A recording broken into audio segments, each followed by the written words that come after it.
धोखाधड़ी के मामले में एक आरोपी को गिरफ्तार किया गया, क्या कुछ बताना चाहेंगे?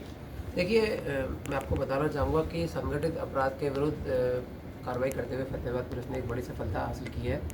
जैसा कि यहाँ पर सभी लोगों को विदित है कि एक बहुचर्चित पॉन्जी स्कीम फ्रॉड जिसके संबंध में 67 नंबर FIR 16 मई 2025 को सदर रतिया थाने में दर्ज हुई थी और इसमें पहले भी 2 आरोपी अरेस्ट किए जा चुके हैं, बलविंदर एवं जसवंत। इसमें जो मेन मास्टरमाइंड है सुखदेव, डॉक्टर सुखदेव इनको अरेस्ट किया गया है। He allegedly is a physiotherapy doctor और इसमें लगभग 80 करोड़ रुपए के आसपास का फ्रॉड लगभग 2934 लोगों के साथ किया गया है और इसमें कई व्यक्ति पहले भी आए हैं जिनके साथ ये फ्रॉड हुआ है, तो इनसे आगामी पूछताछ की जाएगी रिमांड पर लेकर। जो विक्टिम है सर अपने यहीं के एरिया के हैं या किसी अन्य राज्य के भी हैं? मैक्सिमम विक्टिम यहाँ के ही हैं, मैक्सिमम विक्टिम यहाँ पे ही हैं और इन्होंने जो उनको प्रलोभन दिया वो ये दिया कि भाई आपके पैसे डबल कर दिए जाएंगे और शुरुआत में किसी एक व्यक्ति के पैसे इन्होंने डबल किए जिससे लोगों को प्रलोभन हो गया और फिर इन्होंने काफ़ी मैसिव स्केल पे लगभग 3000 लोगों के साथ में, जो मैंने आपको बताया कि इतनी धोखाधड़ी करी है और कुछ पैसे से इन्होंने अपना घर कंस्ट्रक्शन या इस प्रकार की चीज़ों में लगाए हैं, तो हम इस पर प्रॉपर्टी अटैचमेंट की भी कार्रवाई करेंगे। अमाउंट कितनी होगी? देखिए, बेसिकली क्या करते थे, ये 2934 लोग हैं, इनकी 5000 रुपये से लेकर 1 लाख रुपए में ID बेचते थे इनको, किसी से 5000 ले लिए, किसी से 50,000 रुपये ले लिए, इस प्रकार से। और फिर वो पैसे इनको बताते थे कि वे आपको डबल कर देंगे या इतना रिटर्न दे देंगे या इस प्रकार की जो बातें बताते थे और वो उसको बताते थे कि भाई आपको स्टॉक मार्केट में इन्वेस्ट करवा देंगे अलग अलग तरीके से और वो इन्वेस्टमेंट होता नहीं था and they diverted the money for their own personal gains और उसको खुद पर्सनल कंजम्पशन में या अन्य जो चीज़ें हैं जो अभी उनके सारे एसेट्स वगैरह उसके बारे में पता करेंगे।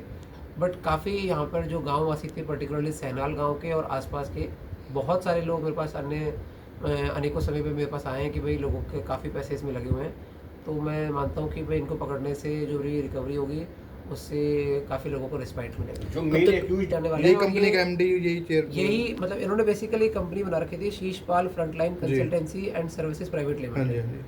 Sheeshpal frontline consultancy services private limited की कंपनी बना रखी थी। इस मुकदमे में पहले भी 2 आरोपी अरेस्ट हो चुके हैं, बलिंदर एवं जसवंत। क्रिमिनल बैकग्राउंड रहा सर? अप्रैल अप्रैल मई लिखा गया जी। 16 अप्रैल 2025 के, मैं थोड़ा सा करेक्शन करना चाहूँगा, पहले गिरफ्तार हो चुके हैं और इसमें इनके जो साथ में अन्य आरोपी हैं उनको भी हम जल्द से जल्द गिरफ्तार करेंगे। सर इसमें कंप्लेनेंट है, एक कंप्लेनेंट है या मल्टी कंप्लेनेंट है? इसमें मल्टीपल कंप्लेनेंट्स हैं, अनेकों जिनके साथ भी ये हुआ वो अपनी दरखास्त तो लेके आते ही हैं, तो उसमें अनेकों कंप्लेनेंट हैं। बेसिकली यहाँ पर पहले भी एक फ्यूचर मेकर करके एक फ्रॉड टाइप हुआ था, तो उससे इनको लगा कि भाई हम भी इस प्रकार का काम करते हैं।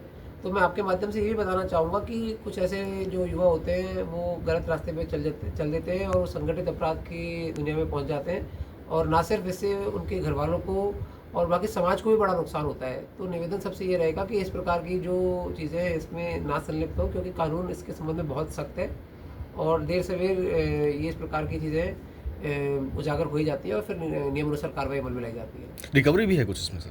अभी कल इनको अरेस्ट किया है, तो इसमें रिमांड लेके फिर जो भी रिकवरी होगी, जहाँ पर भी इन्होंने पैसे इन्वेस्ट किए, क्योंकि काफ़ी बड़ा अमाउंट है, तो इन्होंने क्या इन्वेस्ट किया है, जैसे इन्होंने कुछ बताया है कि घर में कंस्ट्रक्शन में या शादी में या अलग अलग चीज़ों में जो भी इन्होंने इतना बड़ा अमाउंट किया इन्वेस्ट कहाँ पर है, तो वो भी पता करने का पूरा प्रयास करेंगे। उससे इन्होंने 2 लाख रुपये लिए थे और उसको कुछ समय में आई थिंक 1-2 महीने में 5,30,000 रुपये दिए जैसे इन्होंने बताया है। तो इससे लोगों में वो लोगों को लगने लगा कि भाई ये पैसे इस प्रकार से डबल हो जाते हैं इस प्रकार से, तो फिर उसका इन्होंने मिसयूज़ किया। तो बाद में किसी के डबल हुए नहीं हुए, लेकिन इस तरह से उसको मार्केट करते थे कि भाई हो जाएंगे, बट एक आध व्यक्ति के शुरुआत में हुए तो लोगों को विफुल करने में इनको आसानी हुई। तो ये है, ये बेसिकली जो आरोपी है पहले कोलकाता में भी कुछ काम करते थे और फिर उसके बाद में यहाँ पे ये काम इन्होंने करना शुरू कर दिया। कोलकाता में